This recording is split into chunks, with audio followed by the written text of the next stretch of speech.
নতুন দিন, নতুন সকাল, নতুন কিছু করার দৃঢ় প্রত্যয়ে থাকি। সকাল হলে ভাবি আজ নতুন কিছু সৃষ্টিতে বিশ্ব তাক লাগিয়ে দেব। সবার চেয়ে ভিন্ন কিছু হব, যা কখনো সৃষ্টি হয়নি, তার রঙিন আয়না হব। রঙিন পৃথিবী আরো রঙিন হবে। আমার জগৎ শুধুমাত্র আমার একার। এখানে তাদের প্রবেশ নিষেধ যারা অতীব নিম্ন মনের অধিকারী। এ জগৎ শুধুমাত্র আমার একার। এখানে কেউ আসতে চাইলে তাকে অবশ্যই আমার মতো একটি মস্ত পাগল হয়ে আসতে হবে। হতে হবে তাকে হালহীন নৌকার মতো। স্বপ্নের মধ্যেও তাকে হতে হবে রাজা। তাকে হতে হবে মূর্খ, সময়হীন, জ্ঞানহীন, দায়িত্বহীন, কর্তব্যহীন। তার দৈনন্দিন জীবন, তার চলন, কাজকর্ম থেকে শুরু করে তার সবকিছুতে থাকতে হবে ভিন্নতা।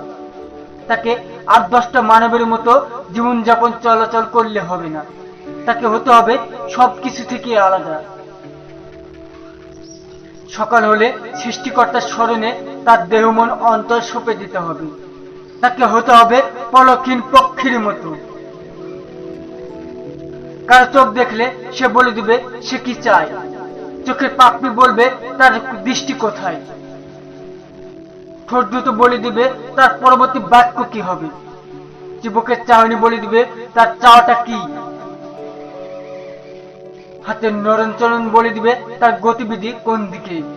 তার সর্বত্র বলবে তার ভবিষ্যৎ কি। কেউ আমার জগতে আসতে চাইলে তাকে হতে হবে মূর্খ, জ্ঞানহীন, দায়িত্বহীন, কর্তব্যহীন। তাকে পুরোপুরি আসক্তিহীন হতে হবে। সকল মায়া পরিত্যক্ত কেন্দ্রীয় সরকারের মতো হতে হবে তাকে মূর্খতার চরম দৃষ্টান্ত।